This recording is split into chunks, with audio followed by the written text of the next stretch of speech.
You're listening to REIAcast, a podcast of the Southwest Florida Real Estate Investment Association. REIAcast brings together a variety of real estate entrepreneurs from all over the world to share tips and ideas. The core purpose of the Southwest Florida REIA is to help members become more profitable and successful through networking, education, and empowerment. Here are your hosts, Jeff Tamarello and Michael Lyons.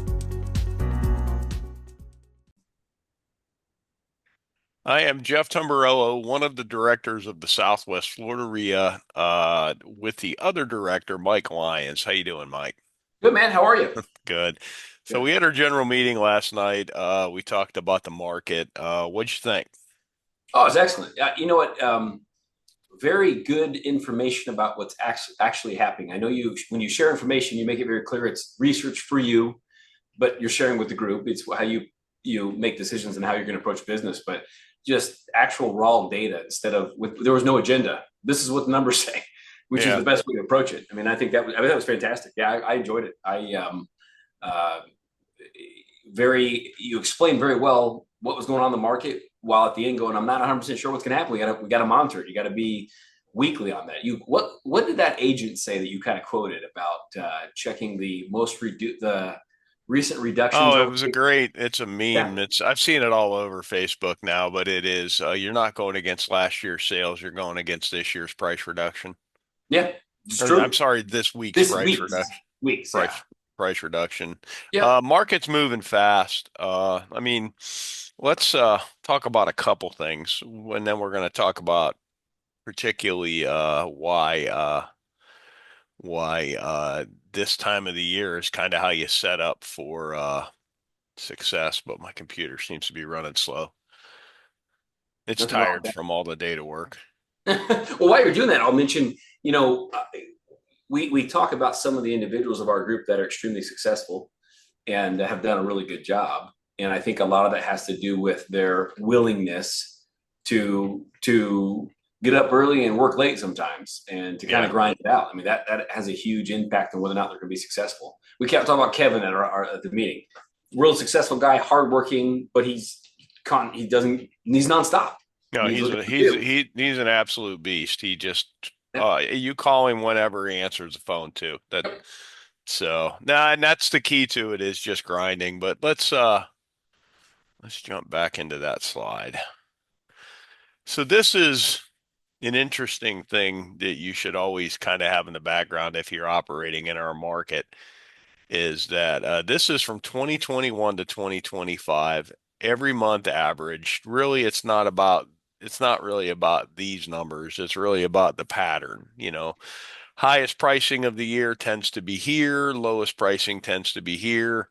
So this is kind of your rule and guide, particularly if you're buying snowbird properties. You better sell when the snowbirds are here, but you're also going to get more money. So say you're trying to buy a snowbird property to sell here, this is where you buy it. So, and understand the October, September lows, a lot of those are wrote in August. Most contracts are written 30 days prior. Now, good investment deals, you tend to close 4, 5, 6 days. I've always said you don't get great buys in slow motion. So I crack up when I get these contracts on stuff and it's like a 90-day close with a 60-day due diligence and it's a low ball. I'm like, bro, this is not how this works. So, if So you're new at this, is what you're saying. Yeah, or find somebody with some money or call us. We will, if anybody that would accept this crazy contract, I'll do business with you. We can joint venture that deal for sure. Absolutely. So, but here we have that. Now, what I wanted, one of the really kind of where the room's eyes really open. This is the very beginning of the presentation. Was now. Here we have this year. Now you see the pattern here. Okay, how in season it goes up. You have this year. So it's completely different than normal. Yeah, that's a depressing pattern there. That's not. Yeah, it's 100% different than normal. And that's ironically, sales counts are picking up year over year as the prices are starting to go down, and it's going down pretty fast. But what was really interesting is I talked about this, that June will, if it keeps going the way it is, I think we're going to have more sales counts than June of last year. And I think that's the first time in about 3 years. Wow. So that will be pretty insightful as to there are buyers waiting because the market went into a complete free fall in like 2007. And actually, we can look at that too, real quick. Sure. But you're saying you think there's going to be, while you're looking it up, there's an increase potentially of higher sales counts for June Yeah, this year we're versus only if last when year. I take June 15th this year versus last year, we're only down a couple. And Okay. there's a lag, there's a lot of stuff that doesn't fund for a couple days. The agents, it's a user input at MLS, so the Sure. agents put it in kind of slow. So, or my joke is they went out and had a good time and, celebrated their closing. But here's the pricing, and it's what I was kind of talking about. You had when the market truly started to correct, January of '07 was a season that never happened, and then it just fell. But more importantly, sorry, I'm trying to, all right, we're going to click through. This is with the sales counts, okay? Yeah. So on there, the black is a sales count. So you had, as the pricing fell, what preceded that was pricing really, sales counts really, really falling. Yeah. And you just ended up with, until the prices hit basically, pretty cheap. And then the market reacted and started going up to where here, you look at the form of the sales counts as far as just the direction. While it's went down and it went down a lot here, I mean, it's really, and if sales counts turn up, that's a major sign that tells you that the buyers, everybody's big on they want to buy in a crash, and I completely understand not overpaying for things and trying because you get a good buy on your house, then you got a good buy in your house. It's a generational chance at generational wealth in some cases. You Sure. basically start the cycle, especially for people that don't understand assets, that first home. There's sometimes we've helped people buy a house and the whole family was there because it was the first generation that owned a home in 3 generations. Yeah. And Yeah. well, that's the beginning of, start getting assets, start accumulating things, and then more importantly, with the way they print money, the stuff's just gonna nominal value go up and up and up. It's really worth about the same. Because I keep saying that, your house isn't worth that much more than 1970. Just a dollar's worth that much less because we've printed so much of it. Sure. Sure. But Well, the but on that, if you're waiting for timing the market perfect to do those kinds of things, I think you're missing out. I think you're never going to time it perfectly. It's always 2020, hindsight's 2020. But you make aggressive, intelligent approaches to buying a property, and if at worst case scenario you still are fine, you do the deal. I mean, I guess I see a lot of apprehension, and don't get me wrong, you got to be smart and don't put yourself in a bind to get a deal done. But if you have the wherewithal and the financial means to acquire an asset at a good price, I don't wait for 3 more months that it might go down $5,000. I don't know. There's a part of being aggressive and making something happen where you're going to see the benefits. I just see a lot of people waiting to make a decision. You're not going to time the market perfectly. You're just not. I mean, there's no way to know. Okay, this is the exact time when it's at the lowest or the highest or whatever. You just got to be educated about it as best you can and start well, I making mean, decisions. you've got to, there's some basic questions. How much capital am I working with? I call it your minimum desired rate of return. You know what I mean? If I'm not getting this, I'm leaving it in the bank. Mm-hmm. Okay. How long are you willing to put the capital out for? And then Yep. what's your risk tolerance?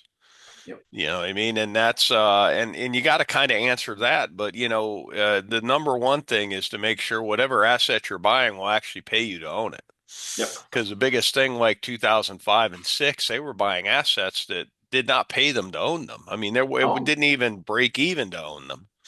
Well, I guess some people will invest based upon what this asset's going to appreciate too, and what they should be doing. And that to me is not a safe bet ever. But Mm-mm. I mean, you can dare it, and it might work out for you.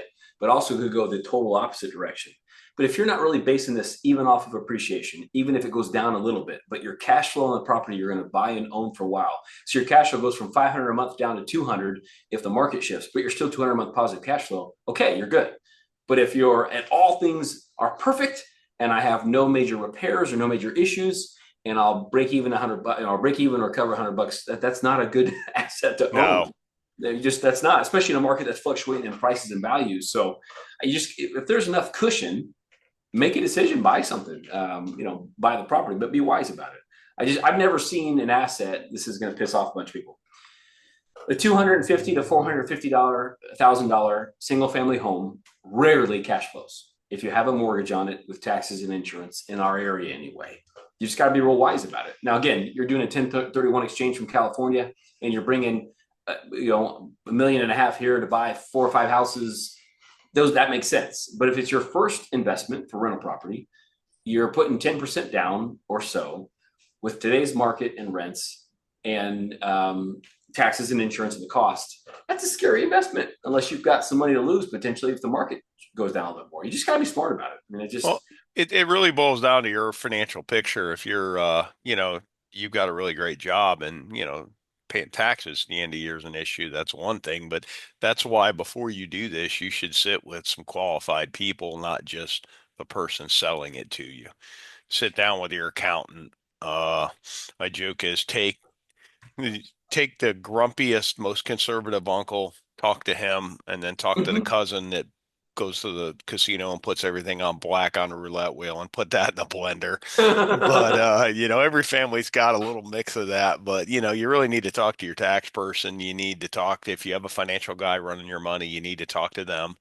And you need to 100%. understand the big picture, because that's the biggest thing. Nobody knows. So many people don't know what they're there to do. Yep. Why are you doing this? What's the desired outcome to Yep. this? Most of them, I want to be on a yacht and I want to Mm-hmm. have a jet and I don't want to work. And then they end up swiping their credit card in some guru's back of the room and, off they go. But it's not founded in reality. I mean, ideally you start low, you buy a couple good properties and then you just build upon that. Don't spend the money, most importantly. So, Well, I you think do. too, a lot of people want, let's say, generational wealth. Generational wealth is not built in a few years. It is Mm-mm. a game plan. It's strategic. It is acquiring assets that pay you. It takes time. And I think that's one of the biggest challenges a lot of people face is they're not patient enough to, one, take the risk, and then two, wait for it actually to follow through. If you buy an investment and you're not going to see the proceeds or funds from this investment for a couple of years, but in the meantime, you got tax advantages, you got write-offs, you got all these benefits, and it's not putting you in a negative cash flow situation, that's a good asset. But Yeah. if you're thinking, I'm going to buy a couple of these things, sell them, and I'm going to have my yacht and plane and relax a bunch, no, that's not, I mean, that's not reality. It's just not. So, Yeah. No, I can't stress enough. At some point, you got to take that first step. And yep. we all know people that have been excited about real estate for 15 years And they're and, still excited. but they're having fun. Yeah. They're having a It lot of sounds fun. horrible. I enjoy what I do, and I know you do too. But if you ever catch me saying we're having a lot of fun, that's like a red flag to me. Think of like, this isn't fun. This is amazing when you make a lot of money, but I wouldn't call it fun. That's just not a realistic way to No, it's a approach. it's literally a job with a lot of stress. So, Yeah, you know, but the payoff is pretty incredible if you do it right. So there's that. But I mean, I guess you see people, whether they be famous or whatever, or you see them on social media and they got these flashy lifestyles. Generally speaking, that ain't real anyway. But secondly, if you've got generational wealth, it usually came from your father or grandfather who worked his tail off for 40, 50 years, built it, and then it's impacted several generations after. But you don't get generational wealth by working for 5 years really hard and then okay, you're good to go. Like it's just not reality. It's never well, gonna you've be. got, and it's always the three generations. Can you break that three-generation curse? One Mm-hmm. generation makes it, the next generation expands it, the third generation loses it. It's been that way since time immemorial. And Yep. that's all about raising the kids right or putting financial restraints with how you leave it to them that they can't do that. Sure. So So, true. Yeah, it's that three generations. It's been that way forever. You can go back and look, and by the fourth generation, they're pretty fun, and I know some of them. So They're a good time. no, that's one of them's one of the most focused people I know. Wow. So, but I think within the realm of his family, he's probably the massive overachiever, but he's really one of the most focused people I've ever met. And That's you do incredible. not want to get between him and the dollar. He's very serious about his business. So, Yeah, yeah. I think we've known a few people like that. Yeah. yeah. You can learn a lot from them. You might want to headlock them when you're done doing business, but you still learn a lot in the process. So So we were talking about Kevin. He was bringing up, he just closed on a property, and basically the wholesaler was in a panic, had it tied up, and can you close in 3 days? And that's how we got a really good deal. And these wholesalers, they tie these properties up, and sometimes they're great deals, but then the first thing they want to do is go market to everybody at 90% of the ARV, because I get it, you work hard, it's not easy. I mean, I've wholesaled a lot of real estate. It is not easy to do that, you know what I mean? It's a lot of rude people, and it's not fun. yep. But when they mark these deals up so much that there's no deal, and that's the problem. A lot of them have never actually closed on a property and rehabbed it and resold it, so they don't understand. And all that, them YouTube video guys, most of them don't close on properties and rehab them and resell them, or they did like two and realize Yeah. it's a lot easier to do real YouTube videos than to do that. And it's just fun to watch. But I mean, if you're listening, the wholesale community, Oh price yeah. it so investors will buy it, and then you don't have to have somebody scrambling to close in 3 days because you were swinging for the fence the whole time. So true. Longevity too for a wholesaler comes when you can get multiple good deals and the person buying them from you is still making good money and feels good about it and will buy a bunch from you. If you're trying to hit a home run every time you wholesale a deal, you won't be a wholesaler for very long. Yeah. It's not reality. But if you're making a good little chunk, man, I would pay a wholesaler very well if at the end I'm making the numbers I want. But if it's 85% of value is what you're trying to as wholesale, it's just that it doesn't Yeah, make I any can sense. get on the MLS and buy that. I Yeah. literally had a guy send me a deal this morning, and I emailed him four things off the MLS at the same price. And I'm like, I can get a commission. I'm a broker. I can get another 3% on this, and I don't have to pay closing costs on this. You know what I mean? So Yep. explain to me why, and and Well, that, what value do you bring as a wholesaler? That's the question to ask. yeah, Where are you bringing me here? I mean, I can go get this myself. I don't need you. So give me something that actually brings value. You make money, I make money, and we're all happy. I'll buy every one you bring to me if you do it that way. But if it's, yeah. 80% of marketing, it's like, that's not a good deal. By the The time I land close on it, wholesalers tend to be the worst like that. We always, with Real Cap Ventures, we left some on the table for everybody. yeah, For the builder, it was enough on the table that they had a little bit of a fudge factor. You yeah, know what I mean? And yeah. or whatever, some of the closing costs on their construction loan, you know what I mean? So then Sure. that's why we really had four buyers, and we did about 400 deals. See, that's the thing too, that I think when wholesalers think they have to create a list that is, if you have to email blast out a deal, it's probably not a deal. You should have a handful of people you can make a phone call into and say, here are the numbers. Because if it's a good deal, you and I would be on that list. If a Yeah. deal came in Lee County and the numbers work, we'd buy it all day long. So it's not like you need, and again, whatever business model wholesalers doing, have at it. But if you really have a deal, one or two phone calls and it should be gone. That's a deal.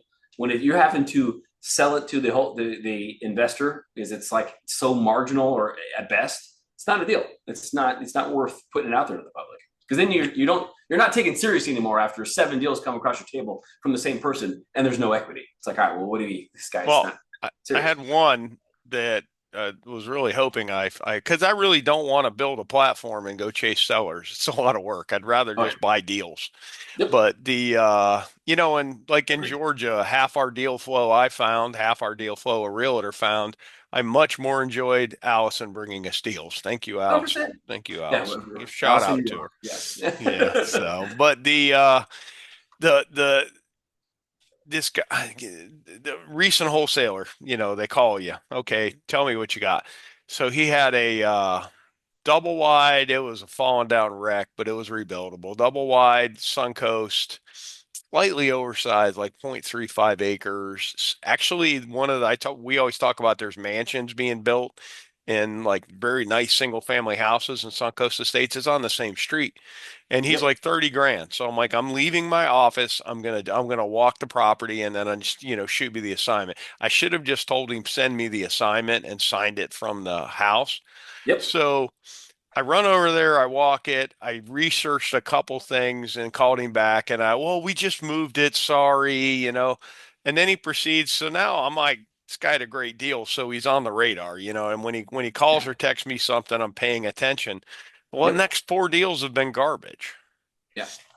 And he's trying to like explain to me about how a flip with a half acre is so much this and so much better for this. And I'm like, it helps a little, but that half acre doesn't. I mean, builders aren't big fans of half acre lots in Lehigh because you got more dirt work, you got more sod, Yep. it's more brain damage, Yep. and the people that have them love them, because the kids can play, you can park some stuff, you put more sheds out, whatever you're gonna do, put a little pole barn, something.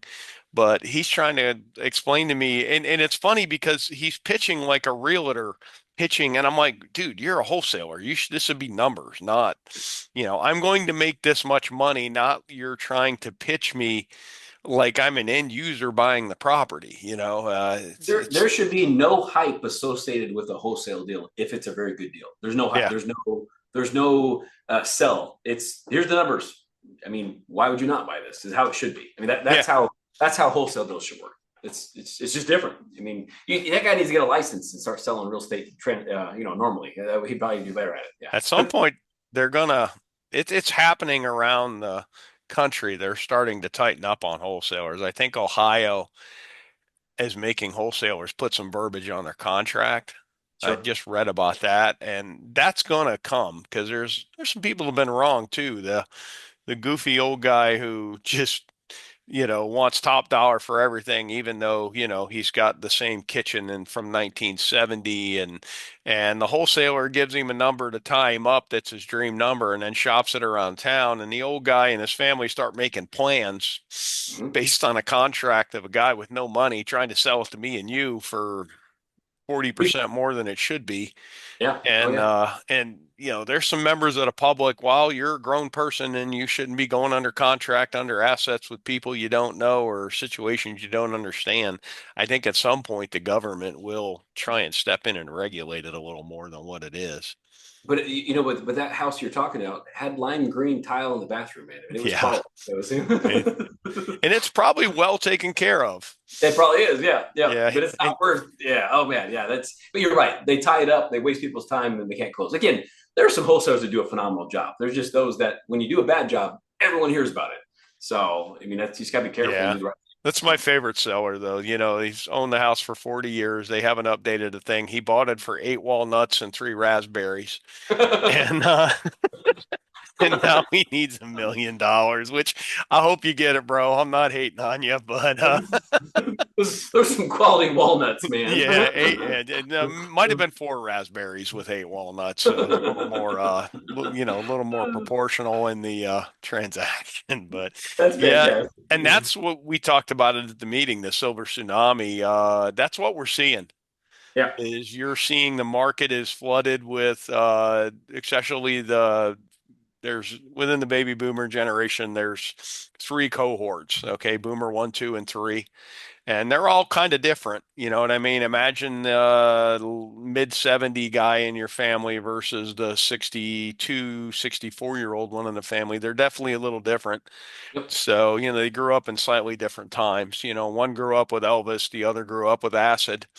So, oh yeah, Yep, that's that's them. But that they're was they're just said out loud on a we did. big. But it's definitely different, and they're starting to, you hit a point in life where you're gonna go live with your kids or buy your kids, or you're going into assisted living, or some of them pass in place.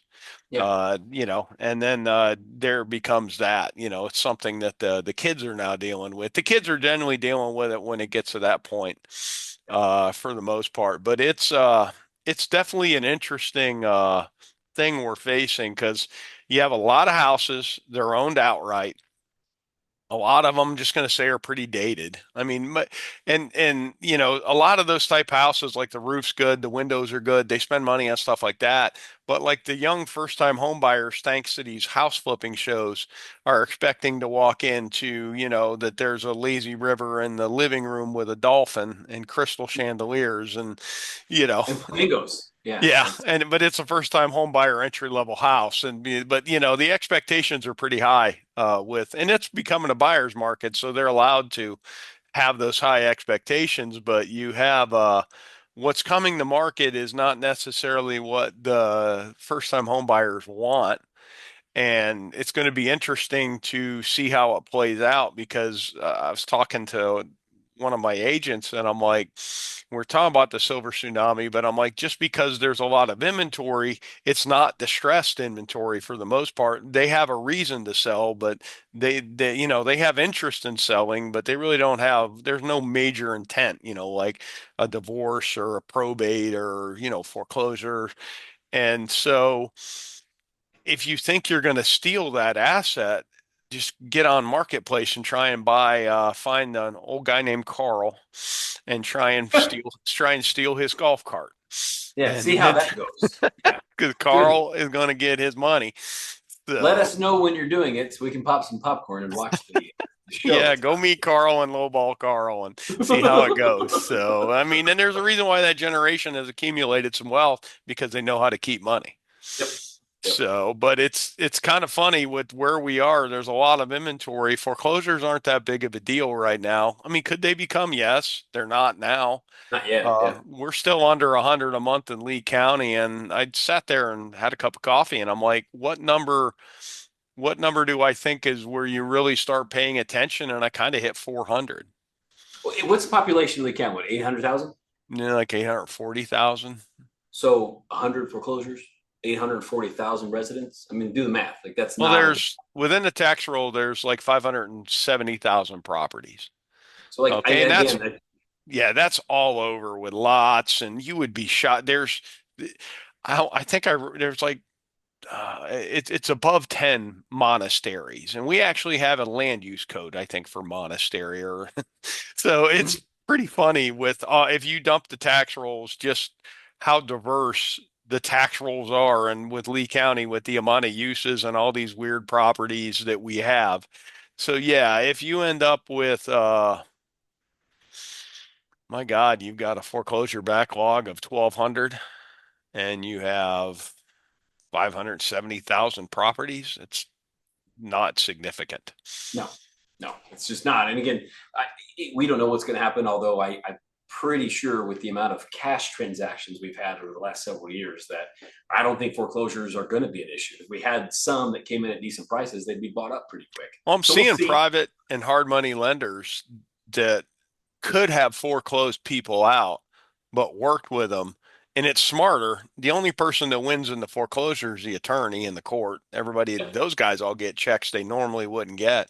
But all you do, particularly in a declining market, which we're in, you elongate a process, make it adversarial. Now, if Yep. if they go radio silent on you, your only choice is to foreclose. Correct. One of the private lenders in the group I was talking with, you know him well. He told me basically he's got two problematic loans. One guy just caught him up, and he worked with him because he spoke to him the whole time, kept him Yep. apprised of where he was. The other ones went radio silent. He just hired another person in the REIA to foreclose on him, because, if you're not talking to me, I got to protect my interest. 100%. But I'm Yeah. seeing that with a lot of cases where you have, like, they didn't do short sales really. I mean, there was some closing back in the day, but the ratio of foreclosure to short sale was pretty wild, and it was almost impossible to get a short sale done, because I just think when the great global financial crisis hit, they didn't have a playbook for how to handle what was going on in the country. And then they're just trying to keep the bank open too. So just keep kicking the can and write off what you can, which is why some short sales they would just ignore. Some occasionally they'd get done back then. But nowadays they're not as bad from what I can see, but particularly on the private, the hard money side, everybody tend to, it looks like we've learned from Yep. the mistakes made on that one because the banks absolutely would not take action and just started filing foreclosure and sell them as they get them when they could, sell them. Yep. And they put the market in such a negative feedback loop that, we looked earlier what the pricing did. So, Yeah. No, well, I mean, it's the same thing. Not that we're going to do some spiel right now on how to deal with foreclosures and short sales, but there are definitely situations where you got someone that's 2 months behind. They had an interruption in job, something went down, but they're back on track. You could tie that old debt to the end of their loan and then just keep going forward and start fresh. And you probably would salvage a whole bunch of things and money included. And again, that's maybe case by case, but and a lot of banks, all the red tape stops them from having that ability in some cases, but they'd be better off for it. I mean, I hate to even put this out there, but evictions, there are definitely situations that I've dealt with, we've even done as long as everyone's on the same page, where a tenant's 2 months behind, we've been working with them, they're not getting caught up, but they finally got beyond whatever problem that they have and they're back established, but now they're 2 months behind.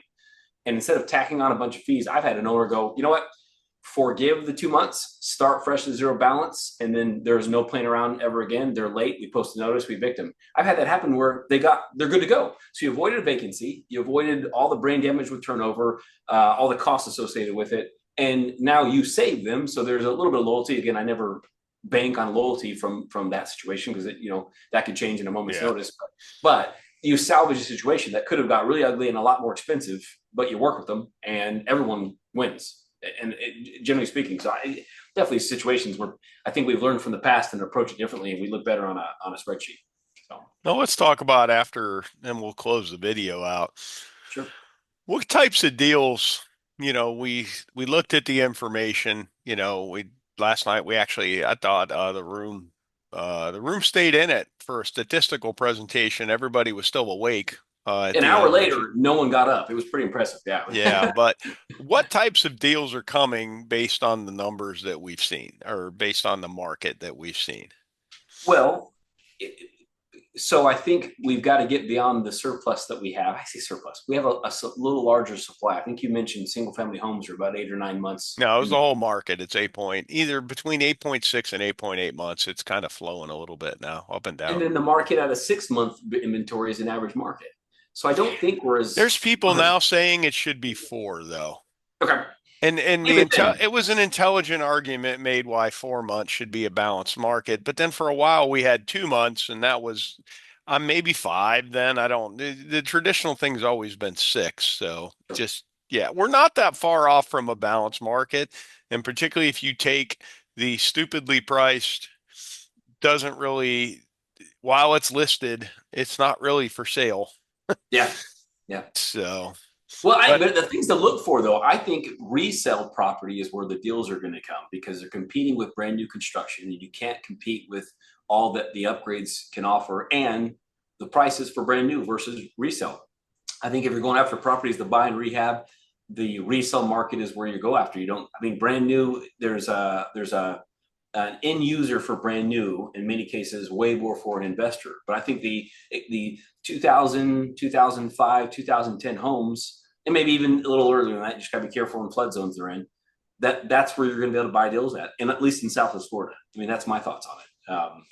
And I'd go after even totally different assets when it comes to single family homes and mobile homes, because that's a market all in itself. But for the general investor, resell houses that are 20 years old or so that are not in flood zones, I think that's where you're going to get deals at. Well, and then like I said, the wholesale deal I found this morning that got even sent to me this morning, there was 3 deals priced similarly. That's how overpriced this deal was, but there was 3 deals priced similarly in the MLS. So stale listings and expired listings are going to be probably a source for deals. There was a long time that we grabbed our flips off of the MLS, particularly in the good old days when like Naples didn't talk to Fort Myers, Nabor and whatever the Fort Myers was called then. And you would have an REO agent who somehow got a Lehigh listing, even though he was in Naples, and it would sit in the Naples MLS. So you just watch them there. They didn't get the exposure they should have. And at 90 days, they've got a matrix with most bank owned properties at 90 days. They started really getting aggressive with pricing. And we got some really good deals that way by Naples agents having Fort Myers and Lehigh properties listed without the right exposure. And we didn't share that until about 10 years later when it was Yeah, all. yeah. Once it was over, we could talk about it. I also think tired landlords. I mean, you've got rental price compression right now. Rents are going down, and you've got some tired landlords that don't really have the yields that we're accustomed to. And you've got some landlords that don't even know how to operate. I mean, for a while it was everything was on the landlord side. Well, I wouldn't call it hugely on the tenant side. I would call it sort of balanced right Yeah, now. I agreed. mean, if Yeah, you're a big apartment building, they're giving away a lot of free rent for these big apartment buildings, but the people that are in houses are a whole different type of tenant than that's why there's some data out there that all these apartments are vacant, but the apartment tenant is a much different tenant than the single family tenant, if you want to oh, talk no, I about agree. that, Mike. Well, no, I agree. And on a, well, go back to the landlord and the tenant aspect. Um, some of the best deals you're going to find are tired landlords who mom and pop shop that it paid them. They weren't worried about it. If it ain't broke, don't fix it. But it's been that way for the last 10 years. And they're just kind of going through they haven't made any upgrades they probably should have made. They haven't really increased rents much. They've just kind of been par for the course, and it's been sufficient for their needs in the meantime.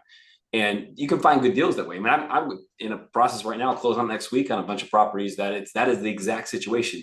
Now the landlords knew what they were doing, but they're just tired. They're done. They want to be done with dealing with tenants. And again, I want to be clear. They had a very good operation, but on the dealing with it, they're just done. They don't have the problem anymore. So that's a good combination. Now, when it comes to apartments and single families and duplexes, even I feel like from my experience in owning apartment buildings and managing them, it's a more transient tenant in an apartment. Well, at least in Southwest Florida, because there's not as many apartments as there are single family homes, but you get more turnover. And what I don't like about it, apartment tenants too, that it's probably the wrong way to word that, but what I don't enjoy managing it is one bad tenant can cause a lot of grief with everyone close by. So, but it is a different mindset. If your apartments are going to be a little bit less typically than a single family home, but all the things you have to take care of when a house with a yard and all those things that an apartment tenant doesn't worry about. And they're just more transient. You're not going to have an apartment tenant typically for the next 10 years, but I have many single family homes, or at least a handful, that have been, 10, 12 years, same tenants, no turnover. They're there for a long time. So just more turnover, more brain damage on the apartment side, tenant wise, in my opinion, from Yeah. my experience anyway. So. But yeah, I mean, honestly think the MLS is where a lot of deals are going to come from. And I mean, the silver tsunami is real, and the 55 and up communities, there's going to be some, I mean, there's a lot of inventory in some of these. So here's the bright side. They're all cash for the most. It's pretty rare to see a finance deal in a 55 and up community, particularly the mobile home parks. I was Agreed. kind of hoping they get cheap enough to cash flow. I would grab some of them. Oh yeah, no, I agree. I mean, I between you and I own many in that situation, and they've been great investments. I only will own those if I can own the land and the mobile home, and have control. But otherwise, That's like a whole video we could do is the trap of rented land. oh yeah, that's next time. That's what. That's our No, next it video. is a trap. Once they get you in, they got you, and you've got Yep. this mobile home sitting on land you don't own, and whatever the fees are, and you don't really have a choice, and they're pretty hard to move at some point. Oh yeah. Yeah. You can't just pull up to them with your truck and pull them Well, and there's move them. one place in North Fort Myers that I was on Craigslist. This goes back to when this was. I'm looking at a deal on Craigslist. It's a pretty nice double wide for 20 grand. But then I called a guy and I'm like, hell, I'll buy this. I'll put a tenant in it or something. And it's 55 and up, but there's plenty of 55 and up people that'll rent. But the fees were back then like 875 a month. Those fees now are over 1,000. Yep.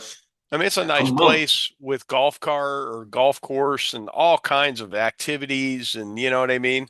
You know, most of the people that live there, they leave for prescriptions and food and wine, and that's about it, you know, because their whole life is encapsulated in that park. Their friends, I mean, I get all that, but it's not cheap. And that's why when you see mobile homes that are very cheap, there's the cost to acquire and the cost to keep. If the cost to keep is so high, then the cost to acquire goes down. With the Yep. mobile homes, vice versa. There's a couple parks where the fees are like $100 a month, and those mobile homes trade at a 4 or 5 time multiple of the rented land ones because Yep. you can actually, you know, afford to own it once you buy it. 100%. Yeah. You and I should rent out the Dumb and Dumber tuxedos, the blue and orange, and drive a golf cart through one of those communities one day and tape it. That would No, be. you got to do the hot dog, the driving hot dog. You do the golf cart like the hot dog in the movie. I'm That'd down be with good that, too. though. That'd be good too. Yeah. That'd be funny. That's great. Well, man, great presentation last night. Very much enjoyed it. Good information. When the whole room at the end is sitting and asking questions and no one's left, you know you've done a good job. Yeah. So, And I tried to dumb it down a little bit, not for the room, but just to keep the attention, you know, Yeah. because there's a point at which I remember the good old days, I'd be 50 slides of technical data and even the nerds were sleeping. So, Yeah, the nerds are like, okay, man, we're done with this crap. Yeah. oh, wow. We just like the blurred background blurred me too. That was interesting. I saw that. Lost you for a minute. Anyway, Yeah. enjoyed it, man. I really did. All right, man. Enjoyed the video. Enjoyed talking to you, Mike. Same, man. Same. This concludes this edition of REIAcast. Be sure to subscribe to receive our next episode. You can also subscribe at our website, www.swflreia.com. See you at a meeting soon. Please let us know if you have a suggestion for a future episode.